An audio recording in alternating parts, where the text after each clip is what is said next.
Question number 166. Choose the correct statement. And the very first statement says, Brunner's glands are found in the mucosal lining of duodenum. And this is an incorrect statement because Brunner's glands are found in submucosal lining and not in mucosal lining of duodenum. The next statement says the antibacterial enzyme present in saliva is renin, and this is an incorrect statement because that antibacterial enzyme is known as lysozyme, whereas renin is a milk digesting protein in the stomach of infants. The next statement says secretin increases secretion of bile and decreases gastric secretion and motility. And as it is a correct statement, so this is a correct answer to our question.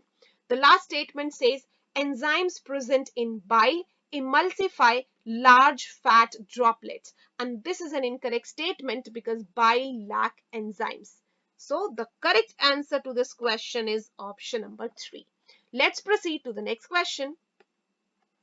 Question number 167. A malnourished 6 months old infant with extreme emaciation of the body, thin limbs, dry and wrinkled skin is most likely suffering from.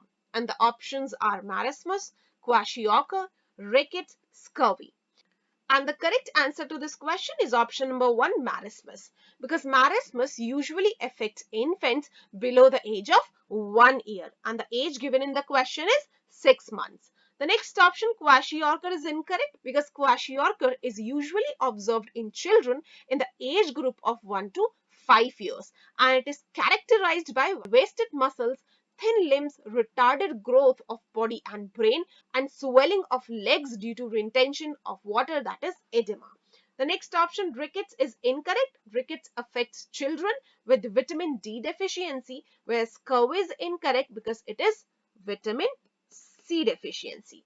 So the correct answer to this question is option number 1. Let's proceed to the next question.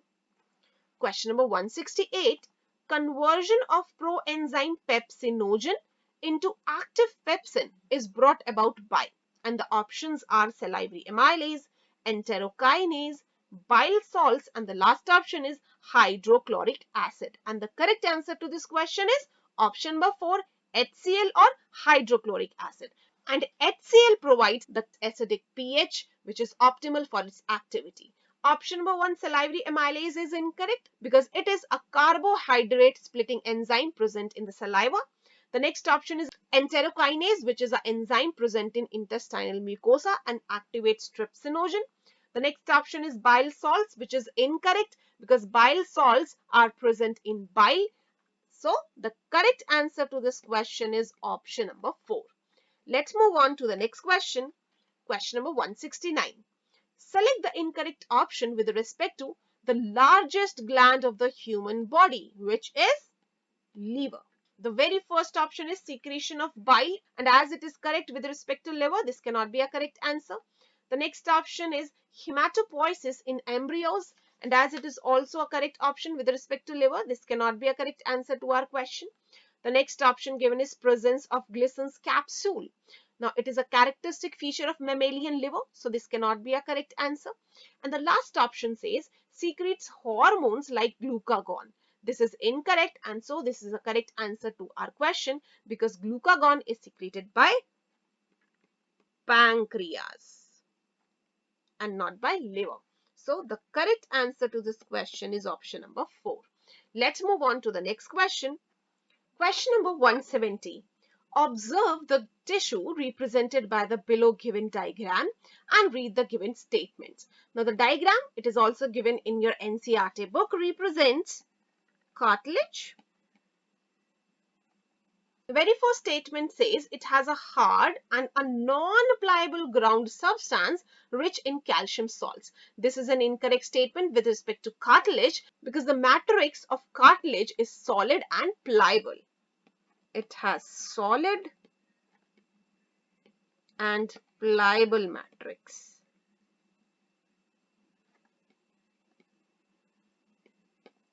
Whereas this statement is applicable for bone. Bone has a hard and non-pliable ground substance rich in calcium salts.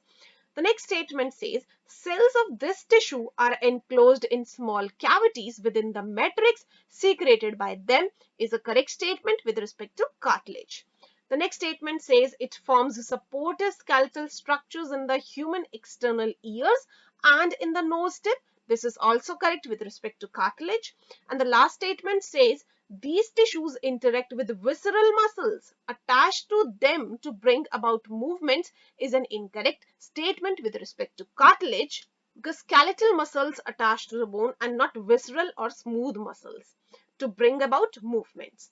The question says choose the option that represents correct statement with respect to the tissue represented in the above diagram, and as statement B and C are correct, so the correct answer is option number 3. Let's move on to the next question.